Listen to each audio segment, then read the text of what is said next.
ऐन लोकसभा निवडणुकीच्या तोंडावर शेतकरी कामगार पक्षाला राजकीय हादरे देण्याचे काम राष्ट्रवादीचे प्रदेशाध्यक्ष सुनील तटकरे, मंत्री आदिती तटकरे, आमदार अनिकेत तटकरे यांच्याकडून होत आहे।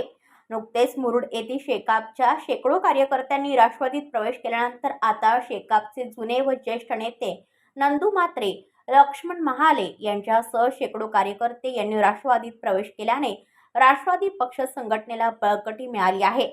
ऐन लोकसभा निवडणुकीत शेकापला सुरुंग लावून निवडणुकीत आपले पारडे कसे जड होईल याची रणनीती राष्ट्रवादीच्या तटकरे कुटुंबाकडून अचूक आखली जाते। शेकापचे नेते कार्यकर्ते यांची जोरदार इन्कमिंग सुरू असल्याने राष्ट्रवादीचा गड अधिक भक्कम होत असल्याचे अनिकेत तटकरे यांनी सांगितले। खासदार तटकरे साहेबांच्या नेतृत्वावर विश्वास ठेवून आणि आत्ताच त्यांची उमेदवारी महायुतीच्या माध्यमातून 32 रायगड रत्नागिरी लोकसभेसाठी जाहीर झाली आणि गेले अनेक वर्ष त्यांच्या राजकीय वाटचालीमध्ये असलेली सर्व मंडळी आज पुनश्च साहेबांच्या प्रेमाखातर, विशेष करून नंदू शेठ असतील, त्याचबरोबर महाले साहेब असतील, ही जुनी सवंगडी आज साहेबांच्या ह्या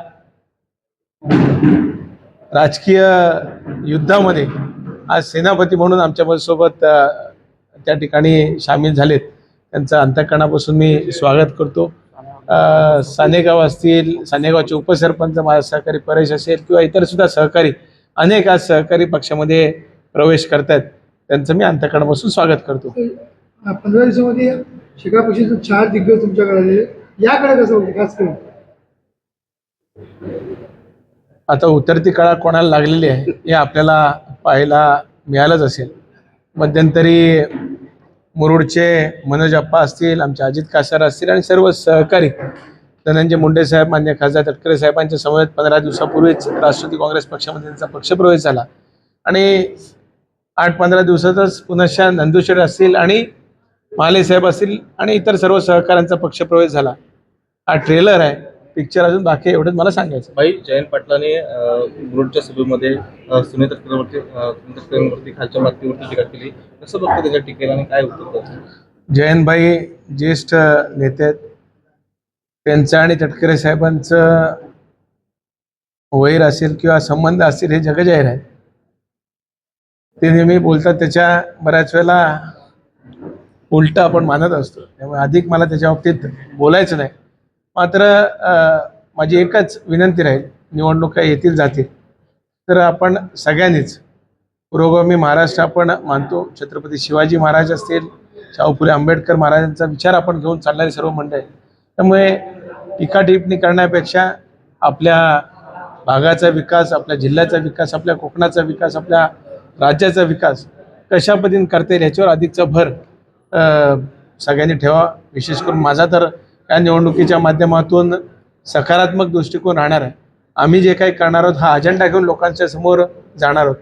विरोधी पक्षाची मंडळी काय टीका टिप्पणी करतात याच्यापेक्षा आम्ही लोकांसाठी काय करणार आहोत, आम्ही कोकणवासियांसाठी, आम्ही या मतदारसंघासाठी काय करणार हा अजेंडा घेऊन आम्ही पुढे जाणार आहोत। हे आनंद गीतेने काल एक टीका केलेली आहे की विरोधकांचा आम्ही कडेलोट करू म्हणून, हे तटकरे साहेबांवरती त्यांनी इशारा साधलाय। 2014च्या मोदी साहेबांच्या पहिल्या लाटेत अवघ्या 2000 मतांनी गीते साहेब निवडून आली। 19ला तर अभूतपूर्व अशी मोदी साहेबांची लाट होती, त्याच्यामध्ये तटकरे साहेबांनी 34,000 त्यांना पराभूत केलं। त्यामुळे आता 24ला महायुतीचे उमेदवार तटकरे साहेब असल्यामुळे त्यांच्या पायाखालची वाळू आता सरकली आहे, त्याच्यामुळे काय बोलावं हेच त्यांना समजत नाही। त्यामुळे थोडंसं म्हणजे सद्बुद्धी मी म्हणणार नाही, पण परमेश्वराने त्यांची बुद्धी सुस्थितीत ठेवावी एवढीच मी या ठिकाणी व्यक्त करेन। टीका टिप्पणी जरूर त्यांनी करावी, मात्र एका विशिष्ट पातळीपर्यंत त्यांनी ठेवावी, नाहीतर जसाच तसं उत्तर देण्यासाठी आम्ही राष्ट्रवादी पक्षाचे आणि महायुतीचे कार्यकर्ते तयार आहोत। शेतकरी कामगार पक्षामध्ये प्रवेश केला, पण 2 वर्षात आम्ही तिथं पाहिलं तर आमच्या मनामध्ये मन घुटमळत होता, कारण ही आज जी सर्व मंडळी तालुक्यातून प्रवेशासाठी आमच्याकडे आली होती, आम्हाला नेहमी आम्ही तटकरे साहेब, लक्ष्मण महाले यांनी जवळजवळ 30-35 वर्ष काम केलं, गेले मी 20-22 वर्ष त्याच्यासोबत काम केलं। जेव्हा आम्ही पक्ष सोडून गेलो, थोडे वाद होत आहेत, राजकारणामध्ये सगळं चालतं. कधी वाद होतात, कधी एकत्र येतात. आम्ही तटकरे साहेबांच्या आम्ही जवळ भावासारखे आहोत. पण आम्हाला आता 2 दिवसापूर्वी तटकरे साहेबांची 32 लोकसभा मतदारसंघाची होती. ज्यावेळेला खासदाराची घोषणा झाली त्यावेळेला आमच्या मनात शल्य आलं. नाही मला आणि आम्ही दोघांनी विचार केला तर आपण आपल्या साहेबासाठी तुम्ही 30 वर्ष 35 वर्ष काम केल्यात, मीच गेली 20-22 वर्ष काम केलं आहे. तर आपण आता पुन्हा साहेबासोबत जाऊन आपण साहेबाला मदत करायला पाहिजे. आणि जो चक्रव्यूहामध्ये साहेब अडकलेत तो चक्र आपण कसा बाहेर काढता येईल आपल्या साहेब, आपण सर्वांनीच आपण लोकांपर्यंत पोचूया.